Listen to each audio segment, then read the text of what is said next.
ऐसे कई युतियां आपको हम देंगे, जिसमें अलग अलग युति के माध्यम से आप दयालु जी के मंत्र का प्रयोग करोगे। और आज थोड़ा सा ये समझने की कोशिश करेंगे कि दयालु जी महाराज का जो मंत्र है वह किस प्रकार से हमारे को हेल्प करेगा हमारी सोल जर्नी को कंप्लीट करने में। इसको भी आज हम लोग डिस्कस करेंगे। मतलब हमारा क्या उद्देश्य है और हमारी क्या जर्नी है, इसको लेकर के आज हम लोग बात करेंगे, और इसको आप समझने की भी कोशिश करना। और ये क्या चीज करेगा, इसको जो करेगा इसको समझने के लिए हम लोग दीपक जी महाराज के अंदर जो चेंजेस हैं उसी के आधार पर हम इस चीज को समझने की कोशिश करेंगे। इसलिए ध्यान रखना, जो नए साधक हैं वो भी, जो पुराने साधक हैं वो भी, हम लोग किसी भी और युति जो भी चीजें करेंगे उस पर हम लोग कंप्रोमाइज करेंगे, लेकिन दयालु जी के मंत्र को लेकर हम कोई कंप्रोमाइज नहीं करेंगे। और कई तरीके के अभ्यास हम लोग भविष्य में दयालु जी महाराज के साथ जोड़कर करेंगे। दयालु जी महाराज और महामाई, इन दोनों के साथ जोड़कर करेंगे। तो इसके लिए अपने को प्रिपेयर रखना।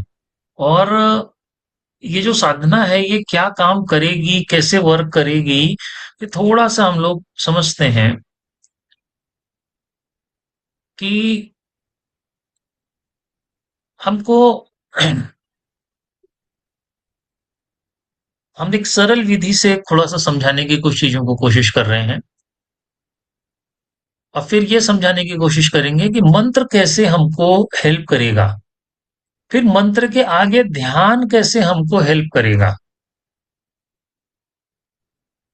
और हम अपनी यात्रा पर कैसे सही दिशा में जा रहे हैं इसकी हम अनुभूति कैसे अपने भीतर सिद्ध करेंगे कि हाँ हम सही दिशा में जा रहे हैं, और हम हमको उसकी जानकारी रहे।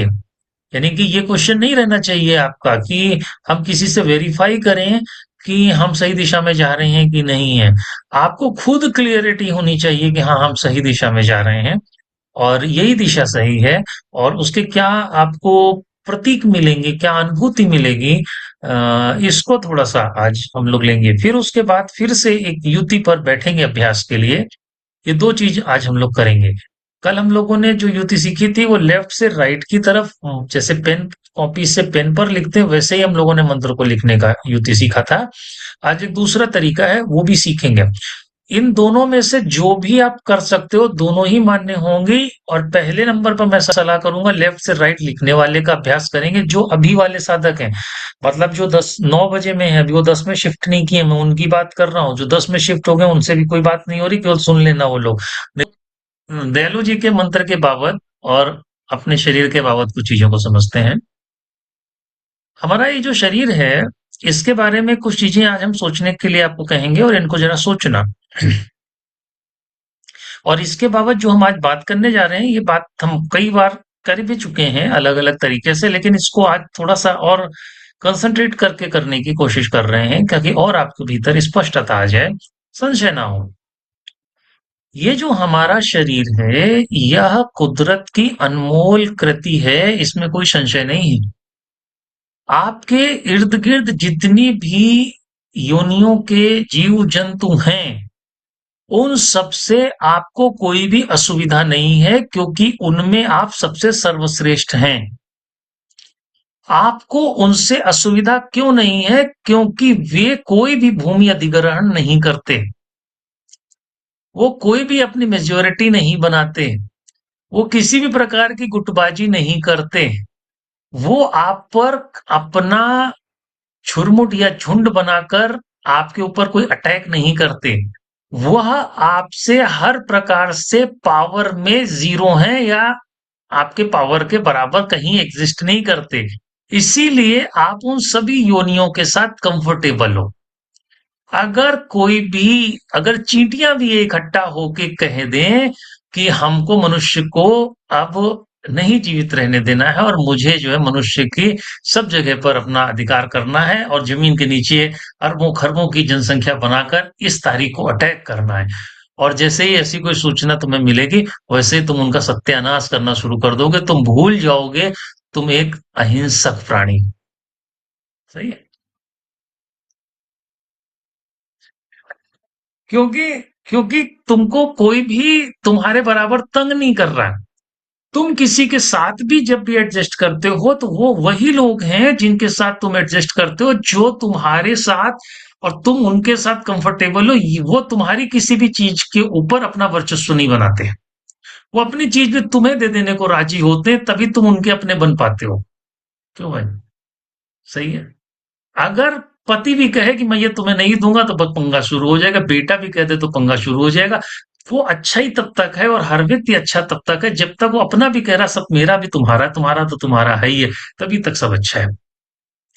ये जो भी सब कुछ हमारे इर्द गिर्द है, इसमें जो भी मेन जो करंट है, ये जो कहानी है, ये हर व्यक्ति की कॉमन है। जो मैंने बात बोली, ये हर व्यक्ति की कॉमन है, इसमें कोई चेंज नहीं होगा। हर व्यक्ति इसी पैटर्न के ऊपर काम कर रहा है। लेकिन जैसे जैसे तुम अपने भीतर जाकर, वास्तविकता में अपने भीतर जाकर के अपने नजदीक होने की कोशिश पर जब जाओगे, तो तुम खुद से ही खुद में ये समझ पाओगे कि मुझे कुछ कुछ चीजों को छोड़ देना है। हमें फॉर्मेलिटी करके चीजों को छोड़ने की बात नहीं करनी है। रियलिटी में हमें ये चीजें छोड़ देनी है, या छूट जाए तो हमें कोई दिक्कत भी नहीं है। अगर हमारी कोई प्रॉपर्टी, मेरा बच्चा कहता है मुझे लिखवा दो, तो हमें कोई दिक्कत नहीं, हम लिख देंगे, क्या है। तो हमें हमें अगर अंदर से ये भरोसा आ जाए कि ईश्वर पाल रहा है, ईश्वर हमको संभाल रहा है, ईश्वर हमें संभाल लेगा, तो हमें कुछ भी देने में संशय नहीं होगा। नहीं तो हमें ये लगा रहेगा कि मैं जिस मकान में रहता हूँ, ये मकान तो एटलीस्ट मैं अपने नाम रखूं, कहीं वो घर के बाहर ना निकाल दे। वो भी जाता है। और तब लोग कहते हैं कि तुमने क्यों बुद्धिमानी नहीं की। यानी कि जो ये बाहर का सरफेस है और जो इंटरनल सरफेस है, उस दोनों के बीच के डिफरेंस को समझ के चलना। और जब तुम ठीक तरीके से उस इंटरनल जोन में जाकर के ठहरने लगते हो, तो तुम्हें यह भी विश्वास जमने लगता है कि ईश्वर नहीं, संसार का भी कोई व्यक्ति हमारे साथ अहित नहीं करेगा, क्योंकि मेरे साथ मेरा गुरु है, मेरा ईश्वर है, मेरा इष्ट है। ये तुम्हारे अंदर एक एक डिवाइन भरोसा या डिवाइन कॉन्फिडेंस जनरेट होता है। ये किसी बाहर से नहीं आ रहा है, ये तुम्हारे अंदर से तुम में पैदा हो रहा है।